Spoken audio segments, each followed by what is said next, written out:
And I think we're live. Do you hear me correctly?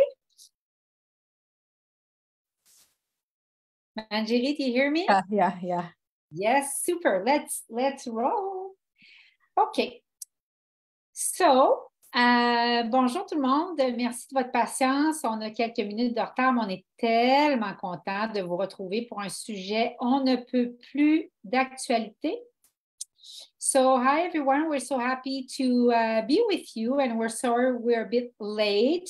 We had different things to take care of technologically, and we're so happy to be here tonight for a subject that is so now.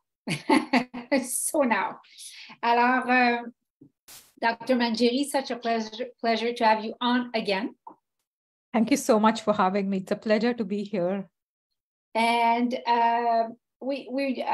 j'aimerais juste dire que nous bravons toutes parfois la fatigue environnante et nous retrouvons l'énergie en étant ensemble et en parlant de sujets qui nous font tellement du bien. So I'm just saying that sometimes we all get hit by fatigue right now, and it's getting dark earlier, but we get energy by discussing a subject that is going to help us so much. So I'll introduce you because some of the people might not know you, and then we'll dive right in. Is that okay with you? Yeah, for sure. Alors, je vais introduire Dr. Manjeri. Maintenant, elle est régulière sur notre page Ariel Ayurveda. Je vous remercie déjà de partager l'entrevue parce qu'aujourd'hui, on parle le secret pour équilibrer ses hormones avec l'Ayurveda. Et donc, le Dr. Manjeri Nadkarni est un médecin ayurvédique, nutritionniste holistique agréé, consultante certifiée en allergie de base, conférencière et éducatrice internationale. Sa mission est d'éduquer et d'autonomiser les femmes en utilisant le super pouvoir de l'Ayurveda et de les aider à guérir du plus profond d'elles-mêmes en éliminant la cause profonde. Elle se spécialise dans l'intégration de la médecine ayurvédique ancienne à la nutrition holistique moderne et travaille entre autres sur les maladies chroniques telles que les troubles digestifs, les déséquilibres hormonaux et les troubles métaboliques. Vous pouvez en apprendre davantage sur elle en visitant son site Manjeri, c'est comme son nom. Vous allez avoir le texte quand on va terminer l'entrevue. manjerinadkarni.com. So, Dr. Manjeri Nad, et l'entrevue va se dérouler en anglais-français. Merci de votre patience, mais ça vaut la peine. Dr. Manjeri Nadkarni is an Ayurvedic physician, registered holistic nutritionist, certified basic allergy consultant, international speaker and educator. Her mission is to educate and empower women using the superpower of Ayurveda and help them heal from deep within by removing the root cause.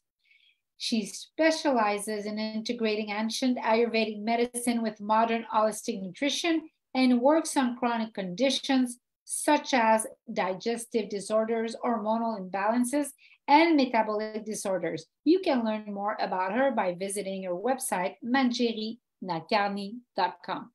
Daniel, just a second. Daniel, fais juste que c'est partagé sur... parfait. So, did you want to say something, Dr. Nadkarni, before we proceed to the questions about the subject of tonight, which is the secret of hormonal balancing? Yeah, so hormones are extremely crucial when it comes to our health as well as happiness, right? How much satisfaction are you deriving out of life? How good you feel in your body, how aligned your mind feels, how focused you are, but also focusing on the root cause of these hormones is the key. So that is exactly what we're going to talk about today, because we have, I'm sure all the listeners have taken, lots of courses in hormones or dealt with different topics in hormones, but Ayurveda, without even categorizing hormones as hormones, has talked so much about balancing them without directly ever talking about the word hormone, right? So it is very interesting, and that is what we are going to discuss today. Thank you. So can you repeat to me that last sentence, because I've kind of lost you. Oh, so in Ayurveda, we don't have the terminology for hormones, but a lot of practices, whether dietary, whether lifestyle, whether managing your energy, through the 3 pillars of your health, have to do with hormones. The daily routines have to do with hormones. So Ayurveda talks about hormonal balancing without even talking about hormones, which is pretty interesting to me. Got it. Thank you very much. Alors, ce soir, on parle de comment le secret pour atteindre l'équilibre hormonal, parce que les hormones sont cruciales pour la santé, pour la joie de vivre, pour être bien dans votre corps. Et ce soir, on va focuser sur la racine des hormones et pour atteindre cet équilibre-là tant recherché qui est l'équilibre hormonal. Et ce qui est très intéressant, c'est que dans l'Ayurveda, on ne parle jamais d'hormones comme telles, mais on va indirectement y faire référence en parlant parce que l'Ayurveda n'a pas dans sa terminologie hormones, mais indirectement, on va y en venir en parlant de style de vie, en parlant de diète, en parlant de certaines pratiques. Donc, ce qui est très fascinant, sans jamais nommer le mot, l'Ayurveda adresse la racine du déséquilibre hormonal. Donc, voilà. So, do you want to jump? How about we jump to the first question right now? You good? For sure. Yeah. Okay. So, our first question tonight is, what are the easy signs that we missed when we're out of balance, when we're facing our hormonal imbalance? Because obviously there's some signs that we're missing. Yeah, so there are lots of signs that we miss when it comes to hormonal imbalance because we're often attributing it to something else. An example is fatigue, right? Any changes in your energy, if your energy is crashing, you may think that, it's because of something else. Maybe I'm working too hard but it could be related to hormones. There are at least 50 hormones that have been identified by modern medicine. We talk about insulin, we talk about thyroid hormones, we talk about adrenal hormones, we talk about the reproductive hormones like estrogen, progesterone, testosterone. So there are insulin is another hormone, glucagon. So there are lots of different hormones and they are interconnected and they will help your body, have good energy as well as good mood, as well as maintain the normal functioning in the body. So fatigue is one of the most common things that people complain of. The second one is mood swings, right? So just one question. You said good mood, good energy, and? Like everything in the body, like the normal functioning of metabolism, normal functioning of different organs as well, even your digestion, certain hormones, your blood sugar, so lots are governed by your hormones. So let me just translate that. Thank you very much. Alors, la première question était, quels sont les signes faciles que souvent on rate, qui indiquent qu'on est dans un déséquilibre hormonal. Et parmi les signes qui sont souvent ratés et qui peuvent indiquer un déséquilibre hormonal, entre autres, il y a beaucoup de choses qui sont attribuées à autre chose, mais qui peuvent être dues à un déséquilibre hormonal. Et entre autres, la fatigue, l'énergie qui crache. Et elle expliquait qu'il y a 50 hormones qui sont identifiées en médecine, entre autres les hormones adrénales, les hormones surrénales, les estrogènes, l'insuline, progestérone. C'est tout interconnecté. Donc, il y a 50 hormones qui sont identifiées et c'est elles qui sont à l'origine d'avoir une bonne humeur, d'avoir une bonne énergie et le fonctionnement normal du corps. Donc, alors, I'm listening. Okay, so I'll keep going on. So that's the main one, like energy is one of the main ones. The second one is mood swings, right? So any changes, especially in our reproductive hormones like estrogen, progesterone, can lead to mood swings, irritability, increased emotional sensitivity that we often experience as women during menopause, right? And often these signs are missed when they also happen during perimenopause, which is a period before menopause. It could last 10 years. And sometimes women will present with, a lower mood or anxiety or depression and not even attribute it to mood swings. Third one is. So just so I don't forget. So you're saying first one, mood swings. Yeah. Okay. And then you're saying that, well, you said was fatigue. Fatigue is the first one. Second is mood swings. Yeah. Second is mood swing. And then you're saying that, I just want to make sure I heard this correctly, and it will serve the listeners.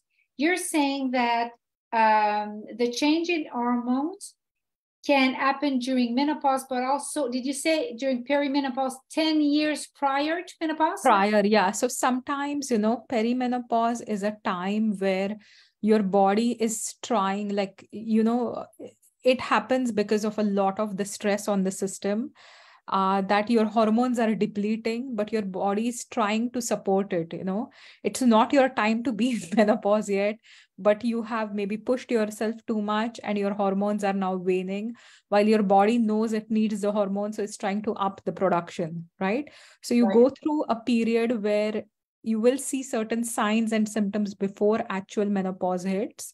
And there can be mood swings in this time. There can be irritability. There can be, anxiety or depressive symptoms. And these symptoms are more pronounced when you reach menopause. Correct. So initially, you may also experience in my clinic, I see women present with these symptoms all the time during the period before menopause, called perimenopause. Menopause, again, for sure. And a lot of women don't understand that it is because of the hormones that they're going through, that anxiety or, depression as well. So they doubt themselves, they question themselves. Like, what's wrong with me? Yeah. Or why am I feeling like this? What's happening? But nobody understands that this is something that is a biochemical thing, It's not just like the stress is taken over, but it's your resilience to stress that's lowered, because of the body changes. Yeah. Do you want to translate that or? Okay. Thank you very much. So, alors, donc, un des premiers signes qu'on rate souvent dans un déséquilibre hormonal, Dr. Nadkarni mentionne, c'est la fatigue. Le deuxième signe qu'on rate souvent lors d'un déséquilibre hormonal, qu'on attribue à autre chose, mais c'est en fait au déséquilibre hormonal, c'est les changements d'humeur. Alors, les changements dans le caractère, l'irritabilité. Et elle disait que c'est souvent causé par le changement hormonal et durant la ménopause, mais aussi 10 ans avant la ménopause, donc en périménopause. Et en périménopause, ce qui se passe, c'est que les hormones diminuent souvent à cause du stress et le corps sait qu'il a besoin de ces hormones-là et donc va essayer d'augmenter la production, mais les hormones diminuent. Et donc, il y a de l'irritabilité, il y a de l'anxiété, il y a de la dépression. Et c'est déjà présent en périménopause, mais là, ça s'accentue en ménopause. Et souvent, elle disait dans sa clinique, les femmes arrivent, puis ils n'ont même pas fait le lien que c'était en lien avec les hormones. Elles se disent, qu'est-ce qui se passe avec moi? Comment ça que je me sens comme ça? C'est ça. Donc, ça ne sera même pas compris. Il faut comprendre que c'est biochimique et que c'est notre résilience face au stress. Donc, c'est notre capacité de rebondir face au stress. So, yes. And the third one would be? Weight changes. So suddenly, if you are having any unexplained weight gain or weight loss, that could be related to, thyroid or insulin or even the female hormones. Again, women will notice that their body changes during, menopause, that you will lose a little bit of the muscle mass. You're not going to be as muscular as before. You may gain a little bit more fat. Often with thyroid, we will see drastic changes to the body weight, that suddenly you start gaining a lot of weight. If your thyroid function is lower, suddenly you may start losing a lot of weight if your thyroid function is hyperactivated, or your thyroid is hyperactivated. So weight changes without any dietary change, or any intention or any working out related changes are often due to the hormones. Similarly, sleep issues, right? If your sleep patterns are affected, if you are not sleeping at night, or if you're sleeping too much, they can indicate changes in your hormones. Also, your stress hormones, a lot of the times when people are in the burnout phase, last session we talked about burnout. Yes. Yes. So either burnout can lead to, burnout is a state of hormonal imbalance. It will lead to either you not being able to sleep or having a disturbed sleep, or you may be so tired that you are sleeping 12, 14 hours but not recovered. So the hormonal imbalance may have come from being burnout, correct? Or the hormonal imbalance also results in burnt out. So it's like a vicious cycle that continues on. Yeah. Okay. So if you are pushing yourself too much, your hormones are now depleted. And because they are depleted, you're further in the burnout, so it's like a big cycle. Got it. So let me just translate that. Yeah. Alors, la troisième troisième signe qui fait qu'on souvent on rate un déséquilibre hormonal ou de réaliser qu'on est en plein là-dedans, c'est le changement de poids.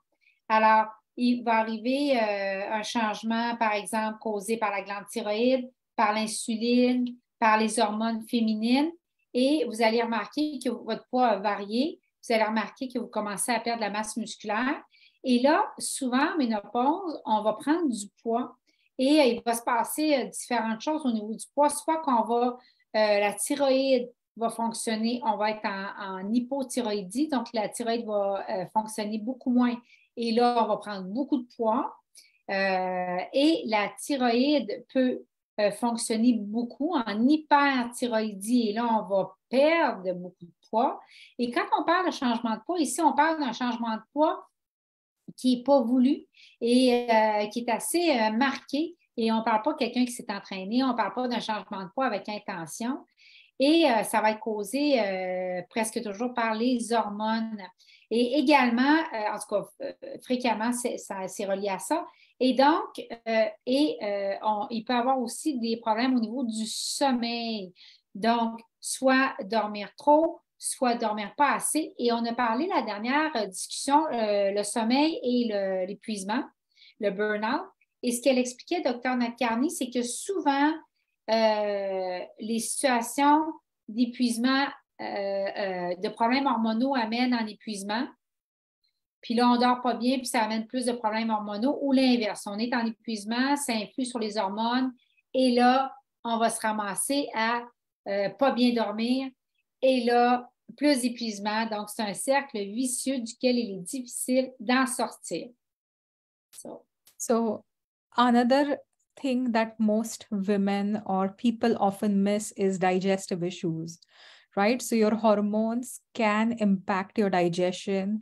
Bloating, constipation, diarrhea can be a result of imbalanced hormones.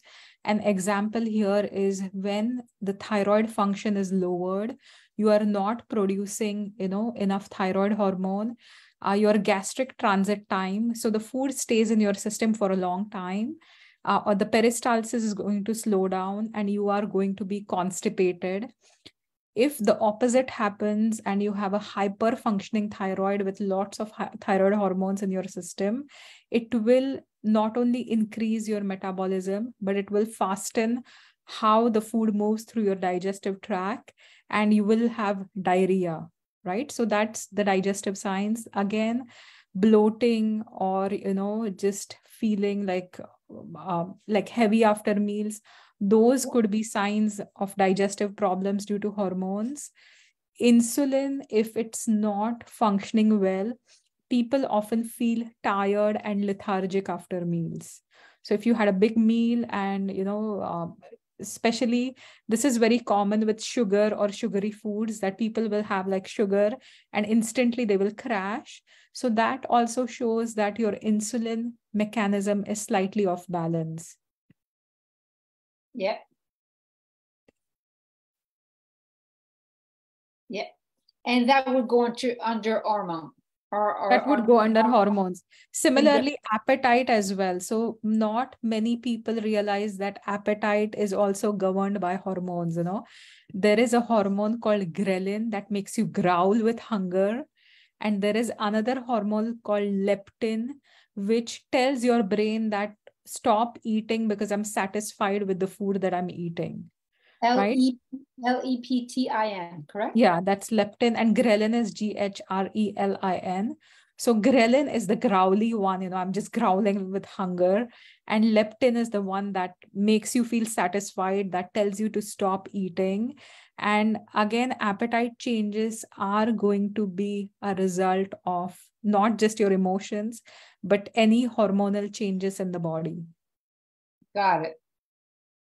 It's interesting to me that, am I accurate when I say that in the West, we put hormonal changes and our imbalance only under the umbrella of progesterone and estrogen and just the feminine hormones? Yeah. And that's it. Yeah. So only when it comes to the reproductive system do we talk about hormones, right? Thyroid, adrenals. Thyroid is again common because lots of people, you know, we live in a thyroid epidemic where. Yeah, but it's not being looked at. Yeah, it's not being, yeah. And adrenals, nobody talks about those. Insulin, unless you are into full-blown diabetes, nobody talks about taking care of your body and maintaining the sensitivity to insulin, right? You can do so many things that keep your insulin sensitive to, you know, your body.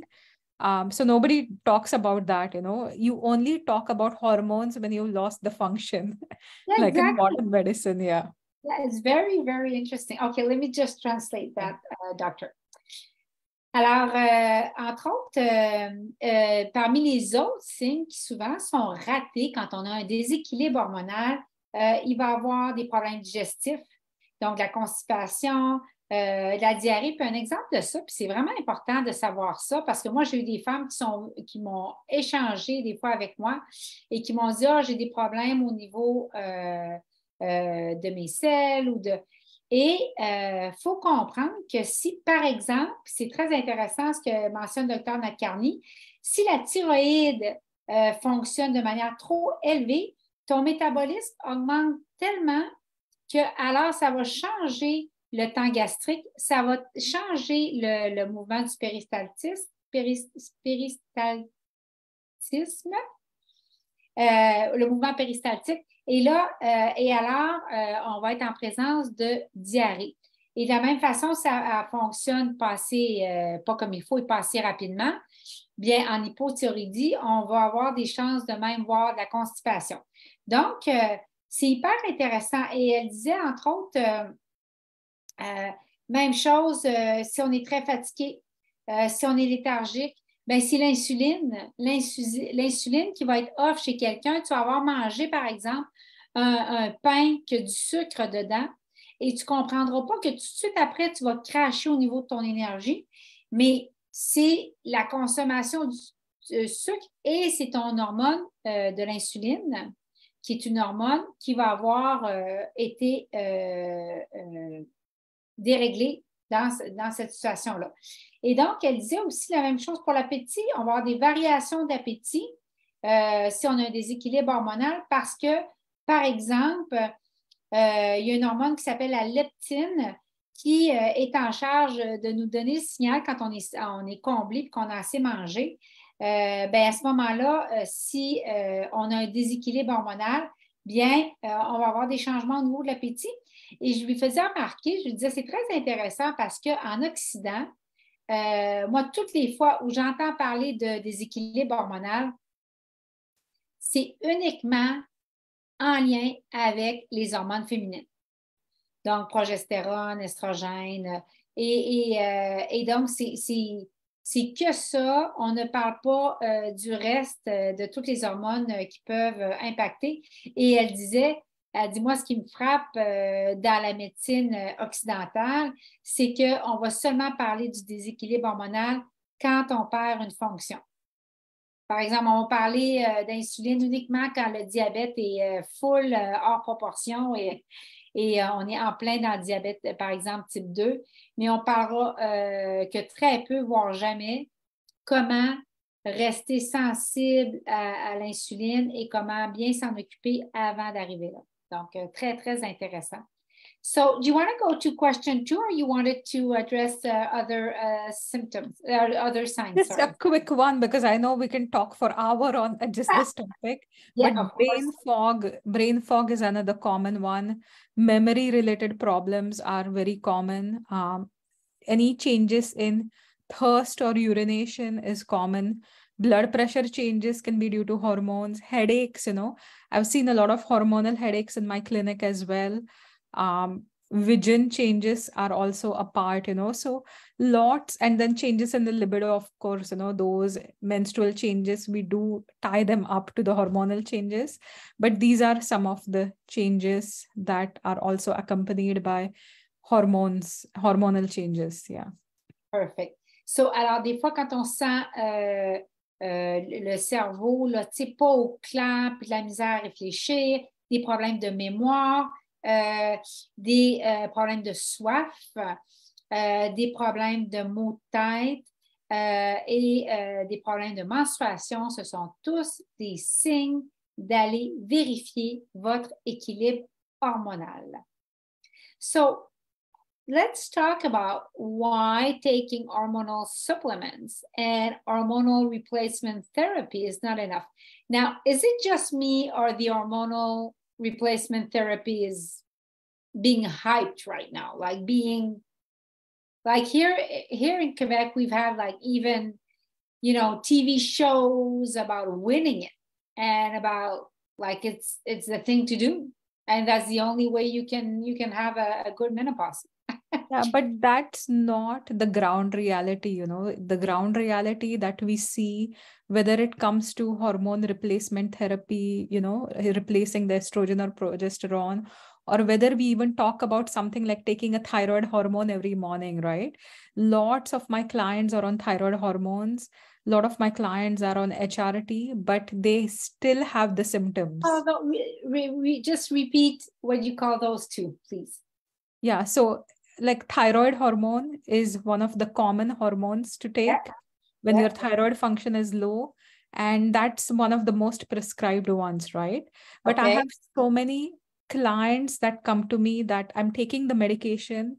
I still have all the symptoms. I'm still constipated. I'm still tired. I don't have any focus. I'm not losing the weight.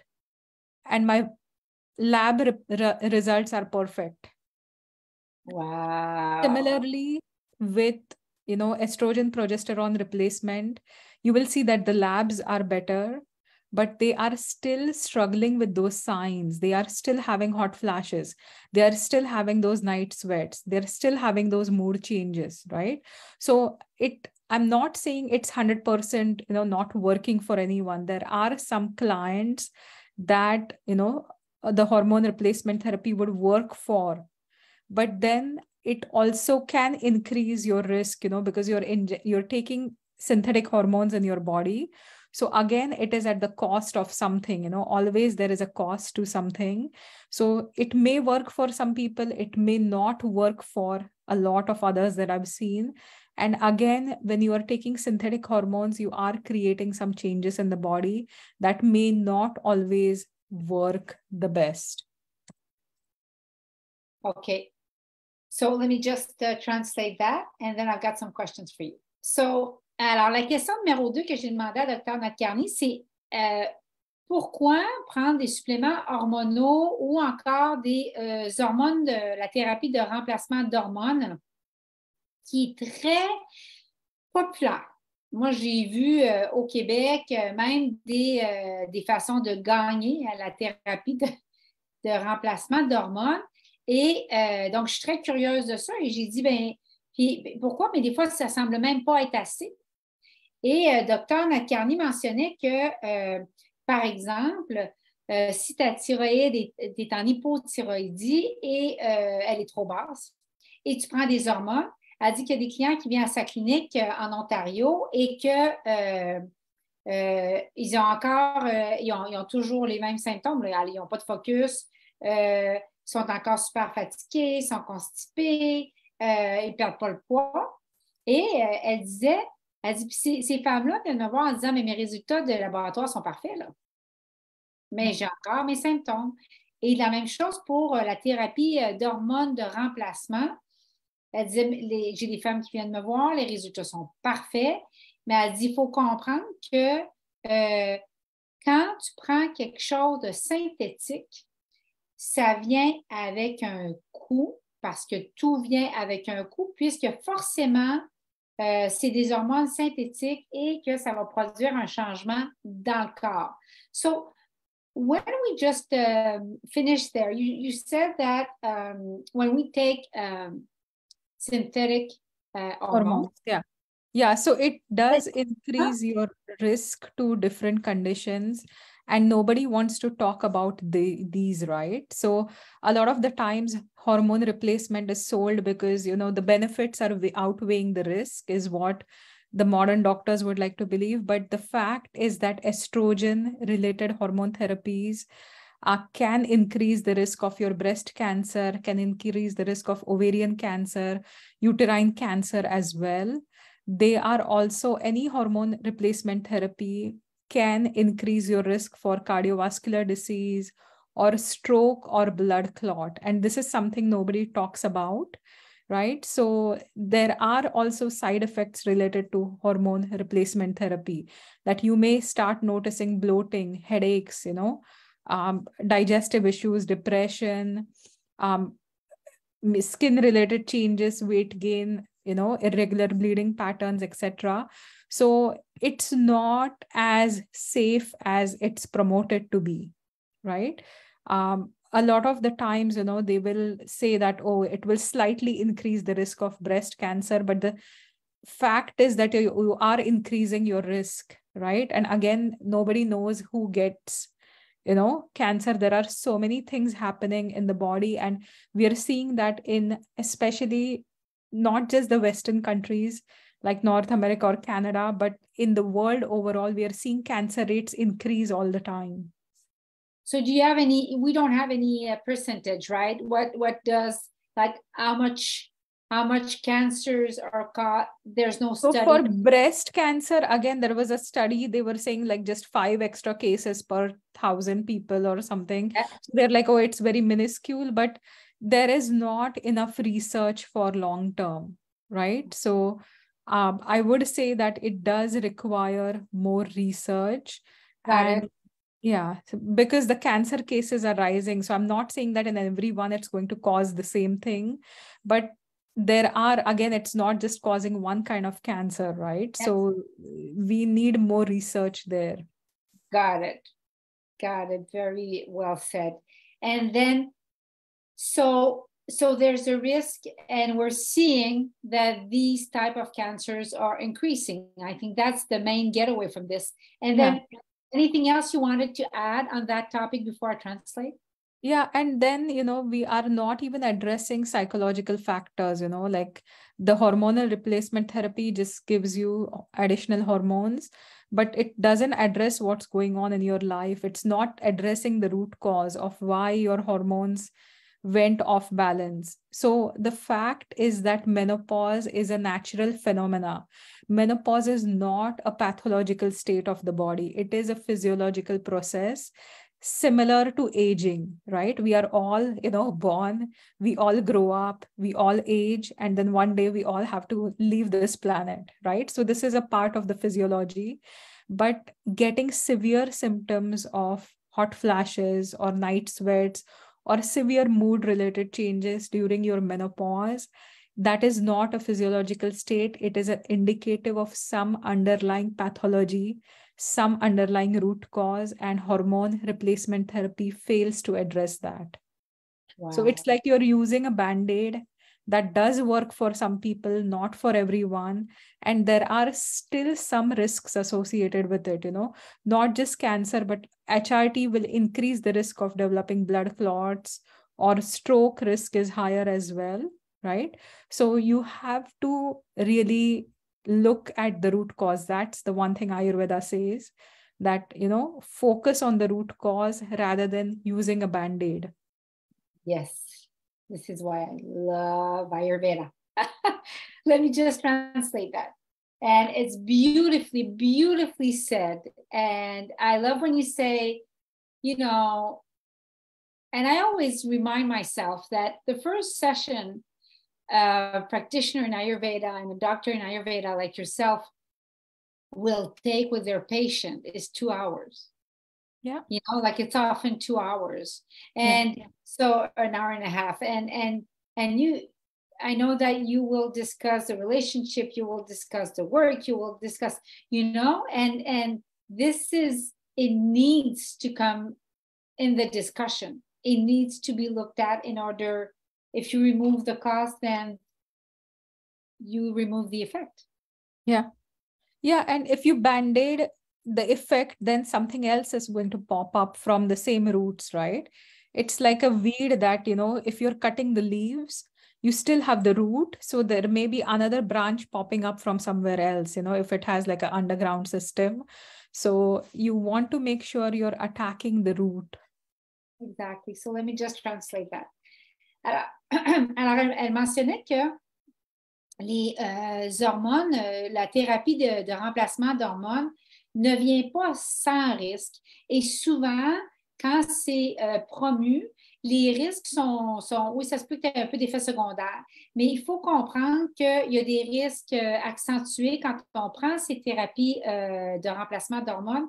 Il y a des risques accentués de cancer du sein, de cancer des ovaires et de cancer utérin, de crise cardiaque et de caillots sanguins. Et donc, il peut même avoir des effets secondaires digestifs sur le poids, sur la peau. Et donc, c'est pas comme « Ah, c'est minuscule, puis il n'y a rien ». Non, c'est pas aussi sécuritaire que c'est parfois promu ou vendu ou même peu discuté. Et il manque de recherche dans ce domaine-là. C'est ça que le docteur Nat Kearney mentionnait. Il pouvait, exemple, sortir des données comme c'est 5 cas de plus par exemple, par millier de personnes, mais il manque de la recherche concernant ces façons-là de gérer un déséquilibre hormonal. Et entre autres, elle mentionnait, elle disait, une des choses qui moi, m'interpelle, c'est qu'on n'adresse même pas le côté psychologique, par exemple, dans ce processus-là. Et c'est pas regardé. Et tant qu'on n'adresse pas l'ensemble de la situation, pourquoi tes chaleurs ont tellement augmenté, pourquoi ton irritabilité a tellement augmenté, pourquoi le poids a tellement changé, si on ne veut pas adresser la cause, mais qu'on met un band-aid dessus, bien, ce qui cherche à être exprimé va ressortir ailleurs. C'est vraiment comme couper la tige d'une plante, mais on n'enlève pas la racine. Et elle disait, vous savez, la ménopause, ce n'est pas une maladie, ce n'est pas un problème, c'est une étape normale de la vie, selon la nature et selon l'Ayurveda. Donc, on est, puis on grandit, puis on arrive dans une étape où le corps de la femme change, et à un moment donné, on quitte la planète. Et donc, alors elle disait, il faut en arriver à trouver la cause racine de tout ça. Et je lui disais que moi, une des choses que souvent je me rappelle et qui m'interpelle autant dans l'Ayurveda, c'est que le praticien ayurvédique va prendre, lors de la rencontre initiale, 1h30 à 2 heures avec son patient, et il va faire le tour de ses relations, de son travail, de sa vie, de sa diète, etc. Et pourquoi? Parce que déjà, on commence à regarder, OK, où est-ce là qu'il y a quelque chose qui a amplifié, qui s'est aggravé et qui est sorti de la nature du patient et qui s'est même relocalisé. Donc, voilà. Donc, do you want to go to question 3? Yeah, for sure. Yeah. Okay. So on question 3, we wanted to answer what are the 3 ways that Ayurveda can support balancing the hormones? So the number one is the root cause, right? And root cause, we can look in terms of the 3 pillars of health that we talk about, like dietary, changes. How is your diet? What are you eating? Is it really nourishing your body or is it not nourishing your body? Right. An example is, people have a lot of meats that have been injected with hormones, and you think you're doing your body a favor by eating good amounts of protein. But the fact is, you're also getting microdosed with those hormones that are injected, or microdosed with any antibiotics that are injected, as a product of factory farming. So you have to really clean up your diet. You really have to consider what in your diet is the challenge.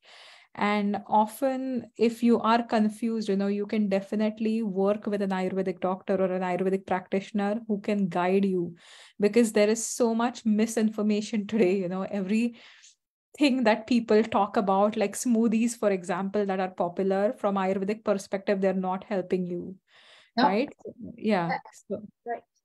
So diet, in today's world, there is so much miscommunication as well when it comes to diet, that you really want to make sure your diet is, custom tailored for your individuality, your body type. Now, in the burnout session as well, we talked about the 3 Ayurvedic body types. We talked about Vata dominant people, Pitta dominant or Kapha dominant people. So again, here you have to identify the dominance of the dosha and what is throwing it out of balance, right? So often you will see Vikruti. Yeah. Vikruti, and you will see different signs of, different signs and symptoms will indicate what's off balance. So if a person is really cold and very dry, we know the Vata is out of balance. If you start developing heat, hot flashes, higher body temperature, any burning sensations, we know Pitta is off balance.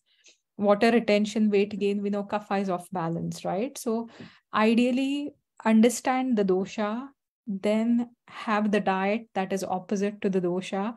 And always, when it's something as intense as hormones, you have to work with somebody else, because it's deeper situated than digestion. Digestion is easy, in my opinion, too, because it's the first level of interaction, but hormones are way deeper, right? So diet, definitely. Sleep, making sure you're getting enough restful sleep, extremely important. And then the third part is the energy, whether we talk about brahmacharya or sexual energy, or we talk about conserving your mental energies. So these are going to be extremely important. So root cause, and then the 3 pillars is where you focus on. Perfect. So that would be the first way. That will be the first and second. Yeah. First and second. Yeah. So let me just translate that. Alors, la première façon de retrouver l'équilibre hormonal d'après l'Ayurveda, c'est d'en arriver à la cause racine. Et on a parlé lors de la dernière session du burn-out, justement, quelles peuvent être la racine d'en arriver à un déséquilibre hormonal, et le burn-out peut être une des raisons. Donc, si vous ne l'avez pas écouté, ça va être important d'aller l'écouter. La deuxième façon, c'est vraiment les 3 piliers de la santé qu'on a parlé qui reviennent, mais qui reviennent d'une manière particulière. Par exemple, on parle ici les 3 piliers de la santé selon l'Ayurveda, la diète, le sommeil et l'énergie. À mon école, on parle de la sexualité, donc l'énergie sexuelle, mais on peut le regrouper aussi sous l'énergie. Donc, en passant, quand on arrive en épuisement ou dans des déséquilibres très grands, à mon école, ce que j'apprends, c'est qu'on peut remettre l'intimité sexuelle jusqu'à 90 jours parce qu'on ne va pas décaisser d'un compte qui devient à crédit. Donc, alors, premier pilier, Dr. Nadkarni parlait de la diète. Donc, elle disait, par exemple, si vous consommez beaucoup de viande, ben, il faut savoir que vous prenez des doses très petites, mais des hormones qui sont injectées dans la viande. Et vous allez prendre aussi des doses très petites, mais quand même, qui ont un effet d'antibiotiques, qui sont injectés aussi, qui sont prises par les animaux qu'on va abattre pour la consommation. Donc, ça va être important de nettoyer énormément sa diète. Elle disait que si vous êtes confuse quant à votre diète, c'est important de travailler avec un praticien ayurvédique parce que en Ayurveda, on va bâtir une diète sur mesure, dépendamment de votre dosha, donc Pitta, Vata, Kapha, mais aussi votre Vikruti. Donc, non seulement votre constitution, mais votre Vikruti. Donc, si, par exemple, vous avez toujours les extrémités froides, on va savoir que c'est Vata qui est en déséquilibre, peut-être pas seulement celui-là, ça peut être plus qu'un dosha, mais la diète va être bâtie en conséquence de est-ce qu'elle vous nourrit vraiment, est-ce que vous mangez, est-ce que ce que vous mangez en ce moment vous nourrit vraiment. Le sommeil, dormez-vous assez? Et c'est une des questions qui se posent en déséquilibre hormonal et au niveau de l'énergie aussi. Donc, mentalement, où donnez-vous votre énergie et aussi votre énergie durant la journée et l'énergie sexuelle aussi. Did you want to go with the third way? Yeah, so when we talk about the third thing, maintaining routines is extremely important. We've talked about the finding the root cause, we talked about the 3 pillars, but the routine, maintaining a specific waking up time. All your meals have to be, at a certain time, making sure you're exercising in the morning and not at night, when your body requires to be in the restful state. Maintaining seasonal routines as well, changing your diet, your lifestyle according to the seasons. You can't do the same thing you did in summer and fall, right? So summer, when the sun is up, at 5 o'clock, you wake up really early. Now, when it's fall season, you see there is not much, sunlight out there. So you can take a little bit more time to rest because your body is also trying to combat this cold, combat the seasonal changes that are happening. So always making sure you have a good Ayurvedic routine, gently massaging your body, eating at proper times, eating according to the season, become very crucial when somebody has to balance their hormones. And often, when we make these subtle changes, so with my thyroid imbalance clients, they are already on the thyroid medication. Sometimes I don't even add any supplements. I will just clean up their diet. I will clean up their lifestyle and make sure they stick to a proper routine, and you will see magical changes happen. So something very simple, very subtle things that we take for granted will often create far greater shifts than they experience when they were on medication, right? Another example I can give you is, I had a client who had not menstruated in like 3 months. All we did was a month of dietary changes and a specific routine to be followed. And the routine was conducive to her. I don't expect anybody to wake up at 4 and meditate, we don't expect that. But she reported like in a month, she got her cycle back, right? She started menstruating. She was feeling very light in her body. She was feeling very energetic. A lot of the mental stress, just seemed to dissipate because her body was way more harmonized, right? So 3 things to always follow. Yeah. So that happened in a month, but what did you change specifically? Like, not to go all in detail, but was it the lifestyle or the diet more? The diet mainly, the diet, so she was eating out a lot. So again, she liked Indian food. She liked all the snacks that we get, so I chose some healthier ones. I gave her some recipes of how she could make healthy things. I stopped her from snacking in between meals. So really, like, you have to be hungry ready for food when you're eating, right? So these are some subtle changes I made.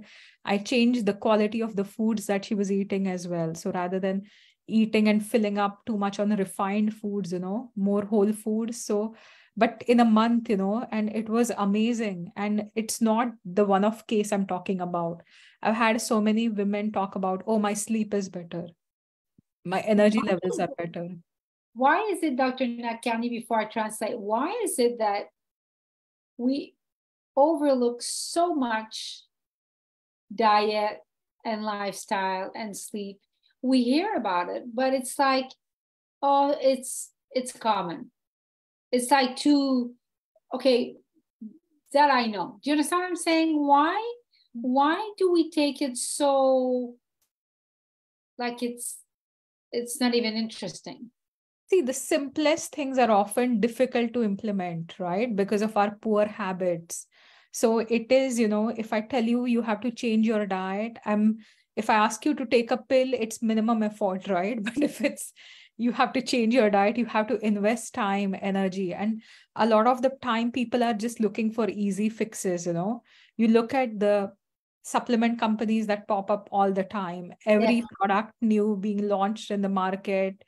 Nowadays those supplements are, like powders with all the prebiotic, probiotic, everything you find on the planet, you add in one packet, and people are more than happy to take that, right? I think it's the magic bullet.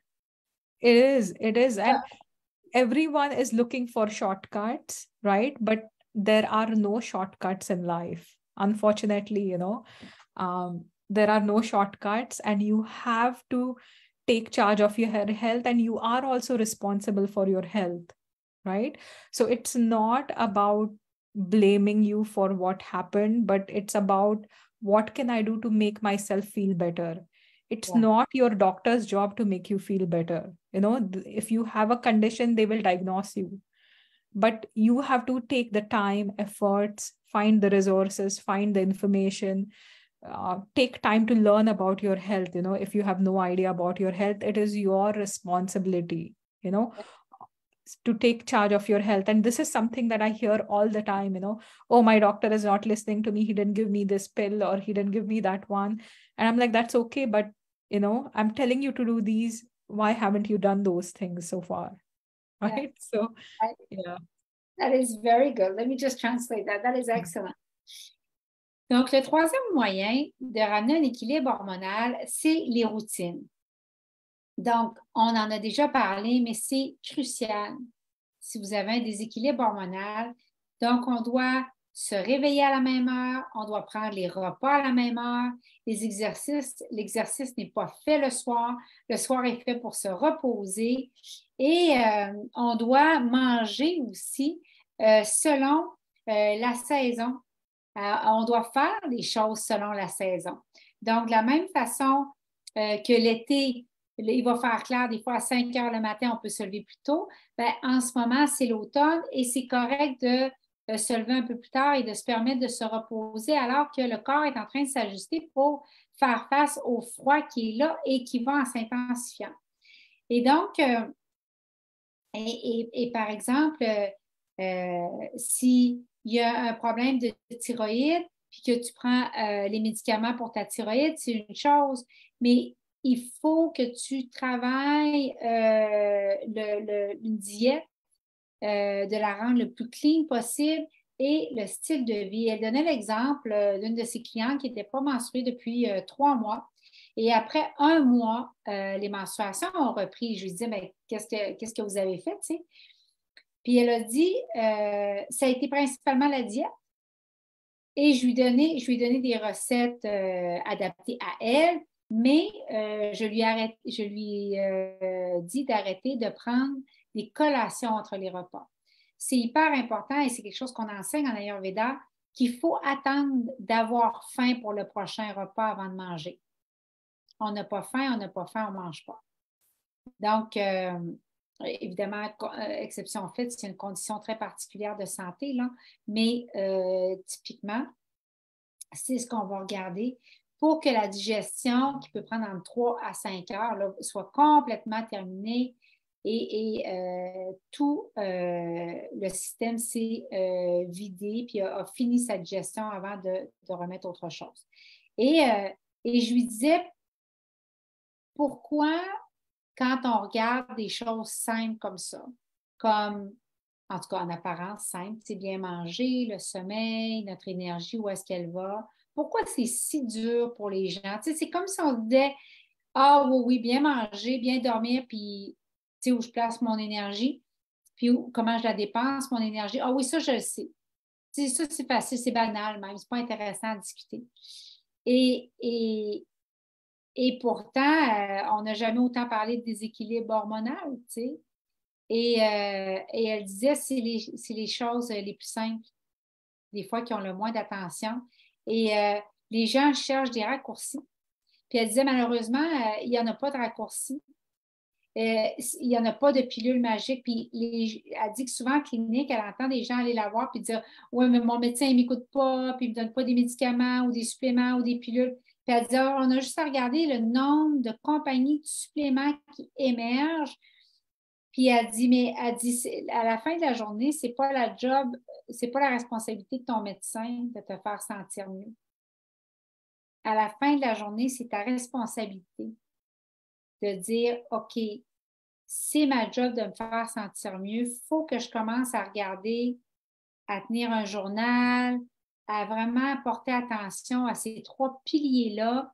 Et déjà, je vais identifier où est-ce que je peux améliorer les choses et me rendre responsable et m'empuissancer à cet effet-là. Et j'ai trouvé ça vraiment important. Et je dirais juste pour ma part, avec des discussions parmi vous, que certains d'entre vous m'échangez, souvent, on fait juste échanger ensemble, puis vous êtes extrêmement heureuse, puis je vous donne juste des concepts généraux de l'Ayurveda. Et on fait la lumière sur une des choses quand vous me racontez votre journée. Je vous donne un concept général en lien avec ça. Puis vous êtes impressionné, qu'on puisse voir des débuts de cause, mais c'est dans vraiment, il y a une bonne partie dans les 3 piliers là, qui en fait beaucoup, qui ont l'air d'arriver magiquement comme changement, mais qui en fait beaucoup. And I just want to add what we discussed our last discussion, Dr. Nadkarni, when we said a lot of the Pitta gals out there who did too much in the bright, nice, warm days that we had lately, and we just pivoted into fall like the last 2 weeks, and they're still burning up, those women. And they and now the wind is coming and they're inflamed. And I just wanted to say, going back full circle to when you say the simplest things, and you just cut down a bit, you slow down, you monitor your energy, and you'll be amazed to see that, wow, just over a couple of days, the hot flashes are going to slow down, come down.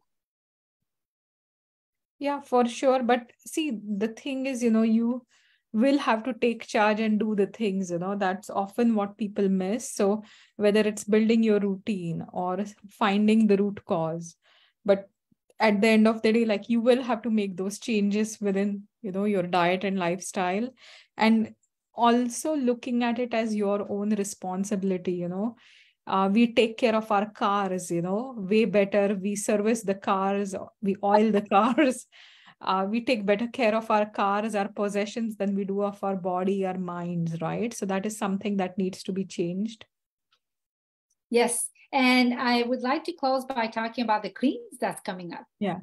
So give me just 1 second. Alors, je vais juste revenir avec le fait que les autos, on prend plus soin des autos que nous-mêmes, souvent les femmes.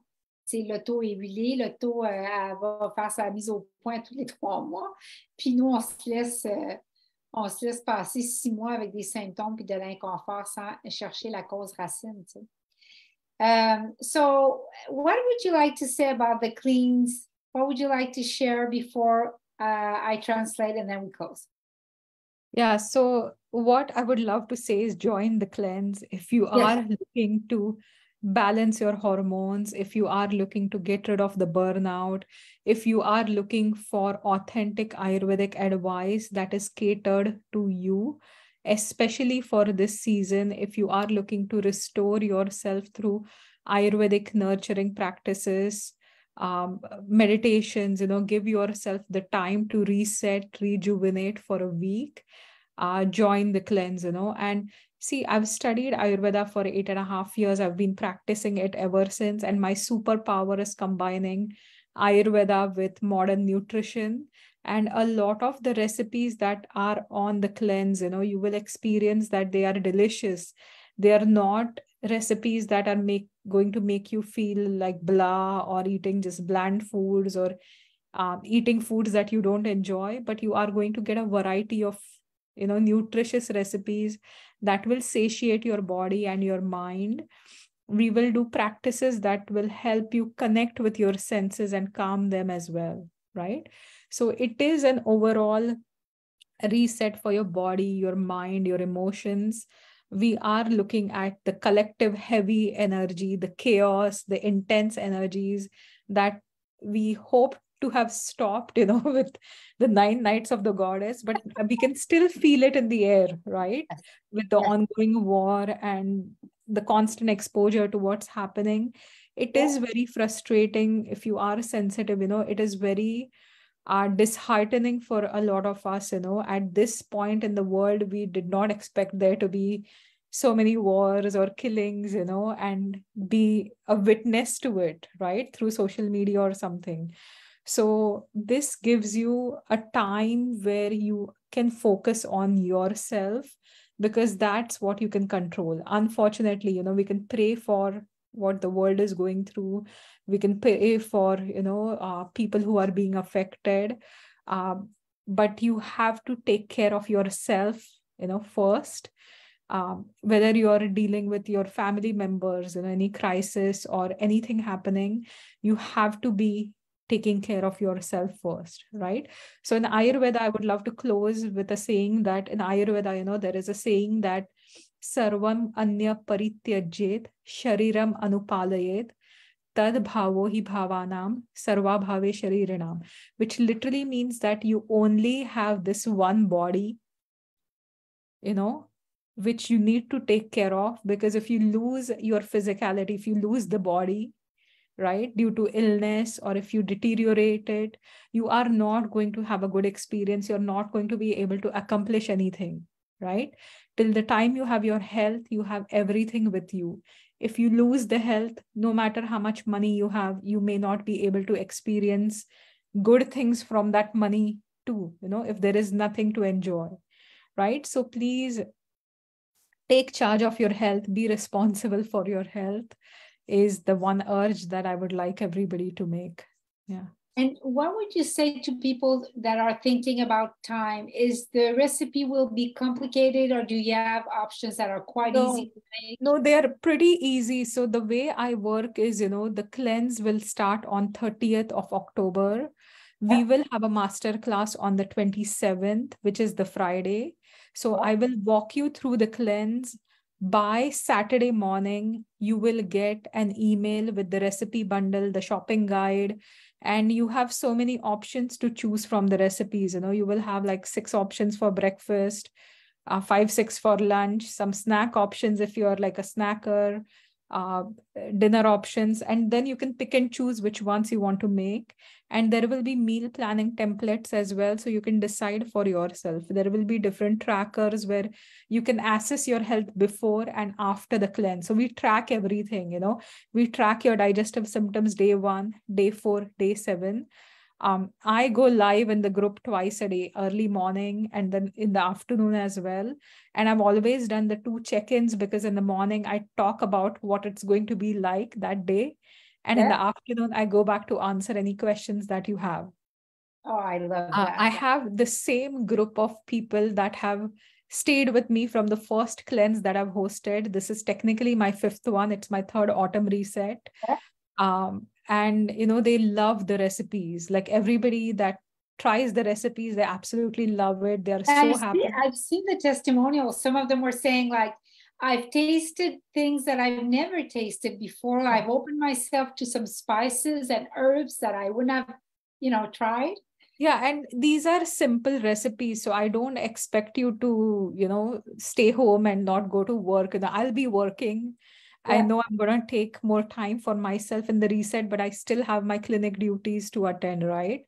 Right. So you can do that when you're working. You just have to find a little bit more time for yourself and make it easy. So there are like the beginner option, and there is a little advanced option for people who have been with me for some time. And all the recipes are catered to this season. They are supposed to be very nourishing. Vegetarian recipes, it's all gluten-free, it's dairy-free, it's except for ghee, like we always add ghee when in Ayurveda. Yes. It's going to be egg-free, nightshade-free. It's not a khichdi cleanse. You are going to eat lots of variety. And you also have options to make it vegan, because I know some of my clients are vegan. So Yeah. you also have, options to make it vegan by just substituting the fat, right? But there's no other dairy in the recipes. Wonderful. So it's dairy free. It's dairy free, yeah, except for ghee. I say it can be like ghee. Yeah. Okay, let me just translate that, and then we can close. Alors, donc, je voulais juste, ah oui, c'est ça. Alors, c'est vraiment important. Je voudrais juste refaire l'invitation. Si vous avez des déséquilibres hormonaux en ce moment, un déséquilibre hormonal, si vous avez un burn-out, si vous avez les symptômes qu'on a discutés, c'est vraiment le temps de considérer, et puis que vous comprenez l'anglais. Pour cette fois-ci, ça va prendre une compréhension de l'anglais, en espérant qu'il y aura une option bilingue peut-être au printemps prochain à suivre. Mais si vous comprenez l'anglais, Dr. Nat Carney va offrir un Cleanse ayurvédique du 30 octobre au 5 novembre dans lequel moi je vais participer. Je vais être là comme participante. Et il va y avoir des méditations, il va y avoir des pratiques vraiment nourrissantes, ressourçantes. Vous pouvez très bien travailler pendant cette période-là, mais vous gardez un petit peu plus de temps qu'à l'habitude pour vous-même. Elle a étudié l'Ayurveda pendant 8 ans et demi et elle mélange l'Ayurveda avec la nutrition moderne. Et donc, il va y avoir vraiment de la variété. Et il va y avoir des pratiques pour se calmer, des pratiques pour connecter à soi. Et elle disait qu'en ce moment, le collectif est très lourd. Il y a énormément de chaos. D'être témoin des guerres, d'être témoin des tueries, d'être témoin de tout ce qui se passe. Oui, on prie. Oui, on est très concerné par ça. Et en même temps, la seule place où on a du contrôle, c'est sur nous-mêmes.